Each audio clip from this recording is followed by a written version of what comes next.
Now students let us start trigonometric functions. Last video में हम लोगों ने रेडियन, डिग्री, ये सारे एंगल्स पढ़े थे, है ना। रेडियंस क्या थे, डिग्रीज क्या थे, उसमें हमने सेक्साडेसिमल, सेंटेसिमल, ये सारे सिस्टम हमने पढ़े थे। डिग्री मेजरमेंट के लिए और रेडियन मेजरमेंट पढ़ा था। अब हम अपने टॉपिक को आगे कंटिन्यू करते हैं। अब हम आते हैं ट्रिग्नोमेट्रिक फंक्शंस में values of the trigonometric functions, है ना। मैंने आपको बताया था फंक्शंस क्या होते हैं। जैसे एफ एक्स, कोई हमने ट्रिग्नोमेट्रिक रेशियो लिया साइन एक्स, तो हम ट्रिग्नोमेट्रिक रेशियोज को एज अ फंक्शंस यूज करते हैं। रीजन क्या है, ये फंक्शन की डेफिनेशन को फुलफिल करते हैं। हर एक पॉइंट पर एक वैल्यू देते हैं और फंक्शन भी यही कहता है कि हर एक पॉइंट पर एक वैल्यू होनी चाहिए। जैसे साइन 0 डिग्री पर 0, तो ऐसा तो नहीं है 0 डिग्री पर इसकी वैल्यू 1 आ जाए, है ना, 1/2 आ जाए, ऐसा तो है नहीं। 0 पर 1, ये 0 पर 0 ही रहता। ऐसी साइन 90 की वैल्यू 1 है, तो ऐसा तो है नहीं साइन 90 की वैल्यू कहीं पे -1 हो जाएगी, ऐसा तो नहीं है। तो फंक्शन की डेफिनेशन ये कहती है कि एक पॉइंट पर एक वैल्यू हो। तो सारे ट्रिग्नोमेट्रिक रेशियो हमारा इसको फुलफिल करते हैं, एक पर एक ही वैल्यू रखते हैं। तो इसलिए हम ट्रिग्नोमेट्रिक रेशियोज को एज अ फंक्शन भी ट्रीट करते हैं, है ना। अब हम जो आगे अपना टॉपिक कंटिन्यू कर रहे हैं उसमें साइन और कॉस की वैल्यूज को सीखेंगे। अब आप कहोगे सर ये तो हमने 10th क्लास में भी सीखा है। हमने 10th क्लास में 0 to 90 तक के एंगल्स की वैल्यूज सीखी है। अब हम आगे की वैल्यूज पढ़ना शुरू करते हैं कि आगे की वैल्यूज साइन और कॉस की कैसे निकाली जाती हैं। अगर साइन और कॉस की वैल्यू निकल जाए तो बाकी ट्रिग्नोमेट्रिक रेशियोज की वैल्यू आ जाती है। रीजन क्या है, साइन का रेसिप्रोकल कॉस एक्स, तो जितनी साइन की वैल्यू होंगी रेसिप्रोकल करके कॉस एक्स की मिल जाएंगी। ऐसी कॉस की वैल्यूज की हेल्प से हमें किसकी वैल्यू मिल जाएंगी, सेक की वैल्यू। बात आती है टेन की, तो टेन कहां से निकलेगा, साइन अपॉन कॉस कर लेंगे तो टेन की वैल्यूज मिल जाएंगी, और 10 मिल गया तो उसका रेसिप्रोकल कॉट। तो बेस हमारा यही है कि साइन और कॉस की वैल्यूज ऑब्टेन कर लें। तो उसके लिए हम क्या करते हैं, ध्यान से देखो, एक यूनिट रेडियस सर्कल ड्रॉ करते हैं। यूनिट रेडियस सर्कल का मीनिंग है कि उस सर्कल की जो रेडियस है वो कितनी यूज कर रहे हैं हम, 1 यूज कर रहे हैं। Here the radius of a circle r is equal to 1 unit, 1 unit use कर रहे हैं इसको, ठीक है। तो से ये 0 डिग्री होता है, ये हमारा 90 जिसे हम π/2 कहते हैं, x axis and y axis. ये हमारे पास 180 का एंगल पाई, ये 3π/2। मैंने आपको रेडियन और डिग्री की टेबल बनवाई थी कुछ एंगल्स की, वहां से आप देख सकते हैं 90 हम π/2 को कहते हैं, 180 पाई को कहते हैं, 3π/2 270 होता है। और वापस जब हम यहीं कंप्लीट कर लेते हैं एक राउंड तो 360 यानी 2π, है ना। ये हमारे पास से O से A इनिशियल साइड है ना। ये हमारे पास क्या होती है, इनिशियल साइड। इनिशियल और टर्मिनल साइड बताई थी मैंने। इनिशियल साइड को इस तरीके से रोटेशन शुरू होता है तो एंगल बनता है ना। तो ये इनिशियल साइड है, स्टार्टिंग। तो मैंने अब एक काम कर, है ना, इस सर्कल की हेल्प से मैं साइन और कॉस निकालूंगा। तो उसके लिए मैंने एक काम करा, let us take a point B on the circumference of a circle, है ना। और B के जो कोऑर्डिनेट्स है मैंने आपसे कहा cos x, sin x, है ना। तो अगर मैं O से B को ज्वाइन करूं तो ये जो एंगल मेरा यहां बना हुआ है in anticlockwise direction, x degree का एंगल मेरे पास है।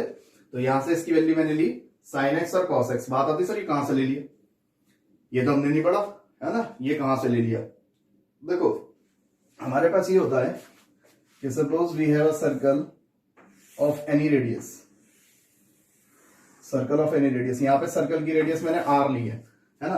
तो so this is a point, it is origin b 0 and take a point b। तो यहां पे जो भी आपका एंगल है थीटा, है ना, कुछ भी एंगल हो सकता है। तो मैं यहां से b के कोऑर्डिनेट्स ऑब्टेन कर सकता हूं। कैसे, अगर मैं b से x एक्सिस पर परपेंडिकुलर ड्रॉ कर दूं और मैंने कह दिया कि ये c है, तो OC equal to x axis पर ये मेजरमेंट मैंने x ले लिया, है ना। और BC मैंने मेजरमेंट y ले लिया। तो मेरे B के जो कोऑर्डिनेट है वो x, y यही तो बनेंगे कि x की डायरेक्शन में कितना चले x, और यहां से y की डायरेक्शन में y का मूवमेंट किया, तो कोऑर्डिनेट्स होगा x, y। तो अगर मैं यहां से इस ट्रायंगल में ट्रिग्नोमेट्री लगा के, 10th क्लास की ट्रिग्नोमेट्री लगा के x और y की वैल्यूज ऑब्टेन करूं तो मुझे ये कोऑर्डिनेट्स मिल जाएंगे। देखो कैसे, सर्कल की रेडियस तो r है, स्मॉल r, यानी OB r है आपके पास। अब ध्यान से देखो, जो OB है वो आपके पास स्मॉल r रेडियस है। एक बार मैंने इस ट्रायंगल में साइन थीटा यूज करा, ये बेस एंगल है तो साइन होता है परपेंडिकुलर अपॉन हाइपोटेनस। तो देखो यहाँ पे परपेंडिकुलर कौन है, y, और अपॉन हाइपोटेनस है r। तो देखो क्रॉस मल्टीप्लाई से y की वैल्यू आ जाएगी r साइन थीटा, है ना। ये तो y मिल गया। और अगर मैं इसमें cos अप्लाई कर दूं तो cos थीटा होता है बेस यानी x अपॉन हाइपोटेनियस आर, तो क्रॉस मल्टीप्लाई करोगे तो एक्स की वैल्यू आर कॉस थीटा, ये एक्स आ गया। तो इट मींस इसके जो कोऑर्डिनेट हैं r cos theta comma r sine theta की फॉर्म नहीं आ गई, तो हमारी यही फॉर्म तो आ गई। इसमें रेडियस कितनी थी 1, तो अगर मैं आर की वैल्यू यहाँ पे रेडियस की जगह 1 रख दूं तो 1 into cos theta and 1 into sine theta, यही कोऑर्डिनेट्स तो तैयार हो जाते हैं। तो ये ऐसे जनरल कोऑर्डिनेट्स होते हैं सर्कल की बाउंड्री पर, तो वो इस तरीके से ऑब्टेन करते हैं। तो मैं यहाँ डायरेक्टली यूज कर रहा हूँ कि take any point B cos theta comma sine theta.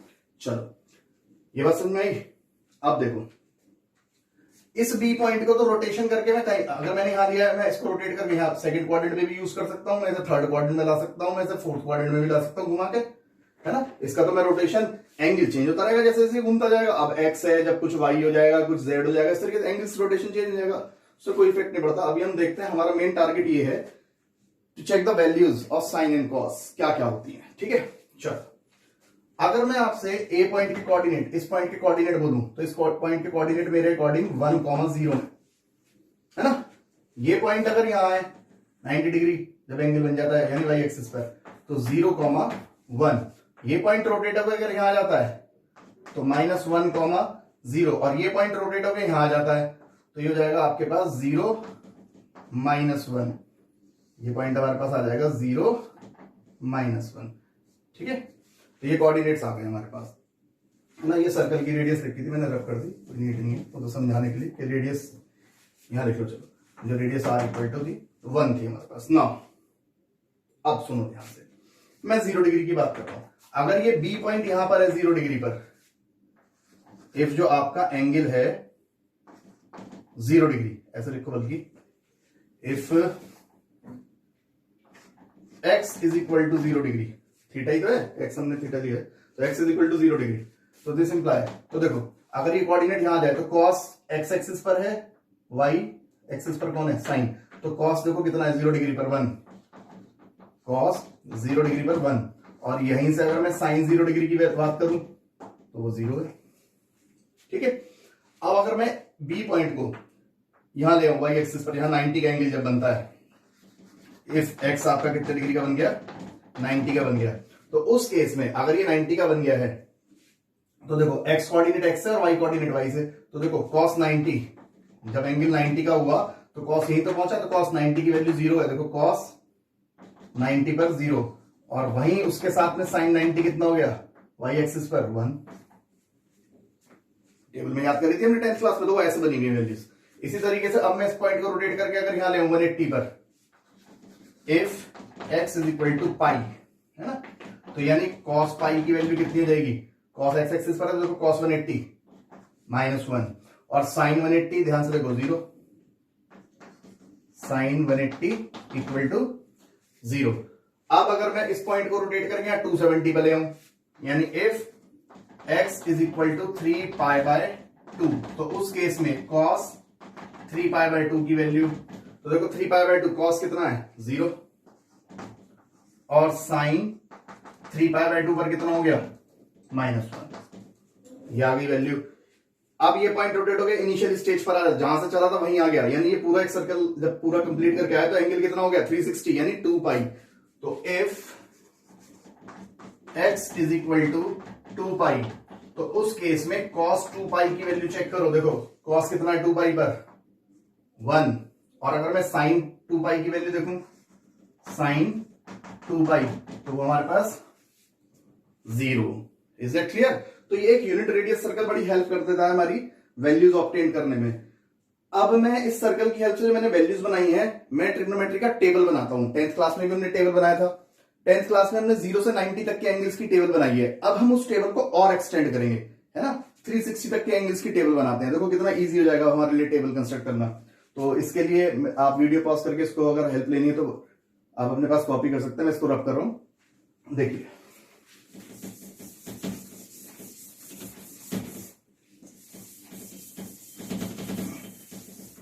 Now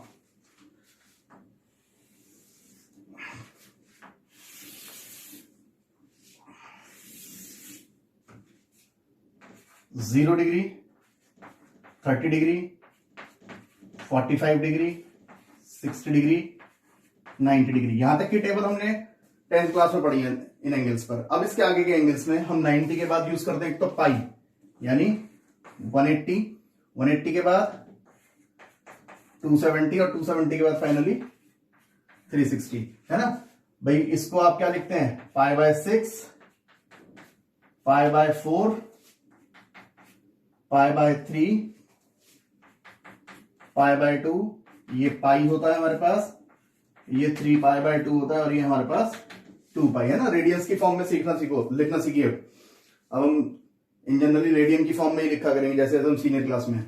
देखो मैं 3 वैल्यूज निकालूंगा, एक तो साइन की वैल्यू निकालूंगा, साइन एक्स, कॉस एक्स और टेन एक्स, ठीक है, क्योंकि 3 केसेस के रेसिप्रोकल होते हैं। रेसिप्रोकल केस हम खुद बना सकते हैं। टेबल में मेन 3 ये हमारे पास है, हम 3 बना लेते हैं। देखो कैसे, हमें पहले मैं 10th क्लास वाली टेबल बनाता हूं। साइन 90 तक की वैल्यूज पता होती थी हमें। साइन 0 डिग्री पे 0, 1/2, 1/√2, √3/2 और 1। इसका प्रोसीजर क्या था शुरू का, कि 0, 1, 2, 3, 4 तक वैल्यूज लिख के इन पांचों वैल्यूज को 4 से डिवाइड कर लो और 4 से डिवाइड करके सबका स्क्वायर रूट कर लो। पहली लाइन तैयार हो जाती थी, ठीक है। कॉस के लिए हम क्या करते थे, इसका रिवर्स, पहले 1, देन √3/2, 1/√2, 1/2 एंड 0।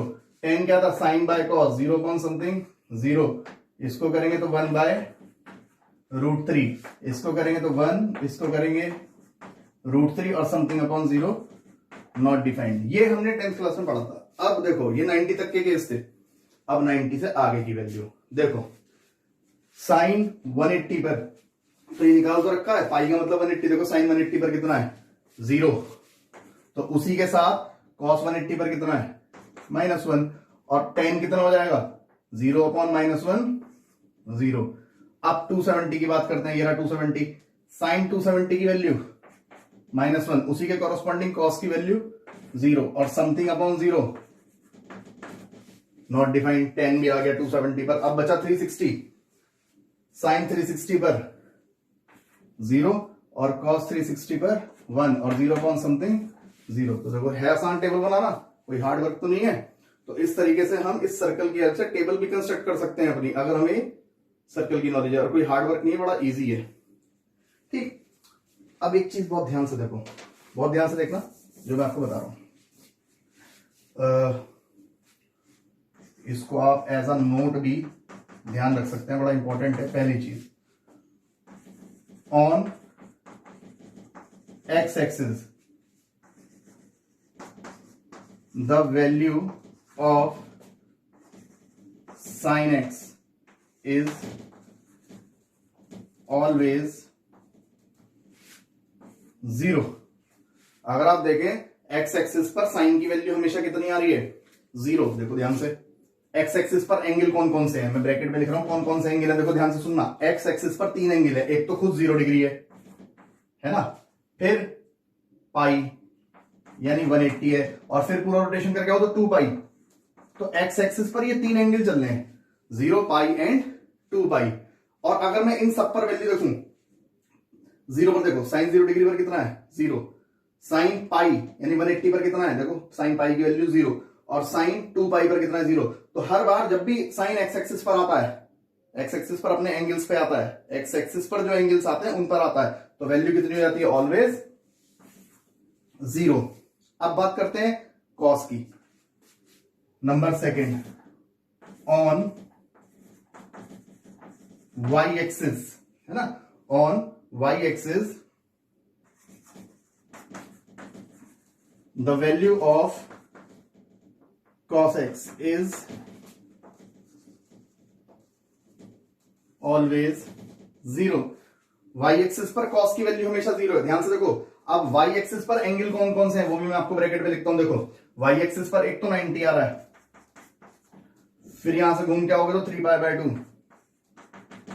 इसके अलावा तो कोई एंगल नहीं आ रहा अभी एक रोटेशन के अंदर। तो 2 एंगल हमारे किस किस पर आ रहे हैं, वाई एक्सिस पर। तो अगर ध्यान से देखो, π/2 पर देखो cos 90 की वैल्यू 0, 3π/2 पर चेक करो, 3π/2 पर देखो cos 3π/2 0। तो ऑन वाई एक्सिस cos की वैल्यू हमेशा क्या रहती है, 0। तो यहां से एक रिजल्ट होता है हमारे पास, हम इसके लिए खैर आगे पढ़ेंगे, अभी इससे 2 एक्सरसाइज बाद में आएगा वो टॉपिक, बट वो यहाँ पे क्लियर कर देता हूं ताकि वहां प्रॉब्लम ना हो। तो ऑन एक्स एक्सिस साइन हमेशा 0 रहता है, तो इट मींस एक रिजल्ट है if sine x equal to 0, अगर कभी भी आपका साइन एक्स क्या है 0, तो दिस इंप्लाय ऑलवेज जो आपका एंगल है एक्स इक्वल टू एन पाई, हमेशा आपका एंगल किसके इक्वल होगा एन पाई। एन पाई का मतलब 1 पाई 2 पाई 3 पाई 4 पाई 6 पाई 5 पाई कुछ भी हो सकता है। तो एन इज एनी इंटीजर है ना, तो उस पर हमेशा क्या रहेगा ये 0 रहेगा, तो हमेशा थीटा आपका 100% एन पाई के इक्वल रहा होगा। अब अगर मैं कॉस की बात करूं, if cos x equal to 0, तो मैं ये देख रहा हूं कॉस की वैल्यू वाई एक्सिस पर सब जगह 0 आ रही है, और वाई एक्सिस के अगर मैं एंगल चेक करूं पाई बाय 2 के साथ मल्टीप्लाई में कुछ नहीं है तो 1 तो है, फिर अगला 3 पाई बाय 2, फिर आगे देखना अगर मैं यहां से दोबारा वाई एक्सिस पर जाऊं 90 और फिर और 90 ऐड करो, है ना, यानी पाई ऐड करना पड़ेगा 3 पाई बाय 2 में। तो अगर मैं 3 पाई बाय 2 में पाई ऐड करूं, भाई यहां से यहां तक 90 और फिर ये 90, यानी पूरा 180 ऐड करके वापस जाना पड़ेगा, तो यानी 180 ऐड करूं तो सॉल्व करके आ रहा है 5 पाई बाय 2 एलसीएम से, है ना। तो फिर देखो अगला एंगल 5 पाई बाय 2 आएगा, फिर रोटेशन करके आऊंगा तो 7 पाई बाय 2 आएगा, 9 पाई बाय 2 ऐसी। तो हमेशा जब भी पाई बाय 2 के साथ एक ऑड नंबर आ रहा है, देखो 1 पाई बाय 2 3 पाई बाय 2 फिर 5 पाई बाय 2 फिर 7 पाई बाय 2 ऑड नंबर आ रहा है, तो कॉस की वैल्यू हमेशा क्या हो रही है 0। तो if cos x equal to 0, तो 100% जो आपका थीटा है वो 2n + 1 into pi by 2 where n is an integer. Is it clear? It means odd multiple of pi by 2 पर कॉस की वैल्यू हमेशा 0 होती है। Odd multiple of pi by 2 के साथ अगर ऑड नंबर मल्टीप्लाई में, है ना, इसको ध्यान रखेंगे हम लोग।